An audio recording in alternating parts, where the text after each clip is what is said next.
Hello, my name is Darren Thomas, and I am the Director of Educational Research Techniques.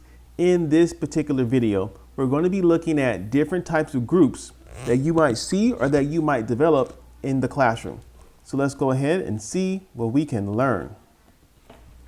So essentially, there are four types of groups that can be created in a classroom by the teacher and or by the students.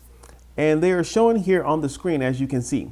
Formal and permanent groups, formal and temporary groups, informal and permanent groups, informal and temporary groups. And so when we're using the term formal or informal, formal groups are developed and created by the teacher, while informal groups are developed and created by students. That's the difference. Now, the difference between permanent and temporary, it really depends on the situation. Permanent is for a long time. Temporary is for a shorter period of time. How long does something have to be to become permanent? We're never going to agree on that. How short does something have to be temporary? Again, there will never be agreement on that. So let's take a look at the first example, and that is formal and permanent. So again, when we're using the word formal, it's a group that is created by the teacher. This is often the default way that groups are made in many classrooms. It really depends on the maturity of the students, if you need to create the groups or if they're able to create the groups themselves. And of course, because it's also permanent, this type of group tends to focus on long-term tasks, projects, teams. These are examples of formal permanent groups. And there are other examples that we can name as well. But let's go ahead and move on. The next one is formal and temporary. So these are groups that are created by the teacher, but they don't last that long. And so they might be for a day, maybe for one class period, maybe for like one activity, whatever it is. But this is another way that groups can be formed and developed within the classroom. Next, we have informal and permanent. And so when we're talking about informal, we are talking about groups that are developed and led by the students. And so these groups might be for friendship, they might be to establish various types of cliques or whatever. And also these groups tend to be for long periods of time. So groups based on ethnicity, groups based on maybe age or whatever, they're often, centered around something that is permanent. So again, generally, race is often permanent. You can't change it most of the time. Other examples could be, whether you're freshman, sophomore, or junior, you are going to form groups of people who are about the same age as you.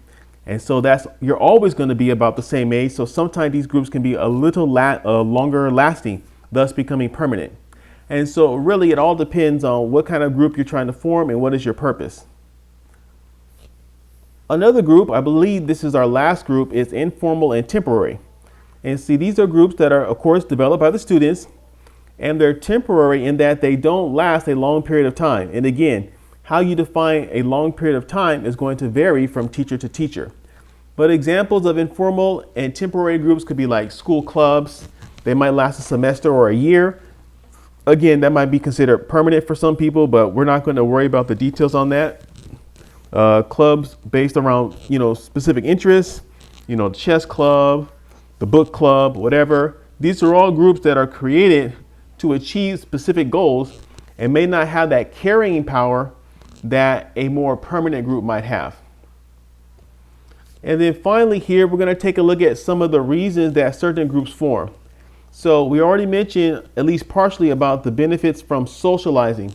We're generally social creatures and we want to spend time around other people. And what better way to spend your free time than being a part of a group? Another one is, of course, shared interests. I mentioned the book club or, being of the same race or gender. These are shared interests, shared commonalities. It might help to create and to develop a group around those common interests. Proximity. We're going to form groups of people who live near to us. And lastly, protection. Sometimes maneuvering junior high and high school can be dangerous. And so you join a group to kind of look after you. This is similar to why some people join gangs as youth and teenagers. They're looking for that protection that they're not able to find in their home or in their school.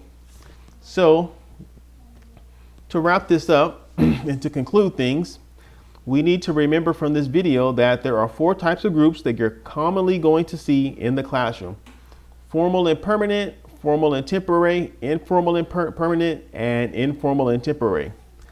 Informal versus informal is telling you who created the group. If it's a formal group, it was created by a teacher. If it was an informal group, it was created by the students. Permanent versus temporary, how long it takes to be permanent, how long it takes to be temporary, that really depends on the context. But those are other factors that you need to be aware of when developing your groups. So, my name is Darren Thomas.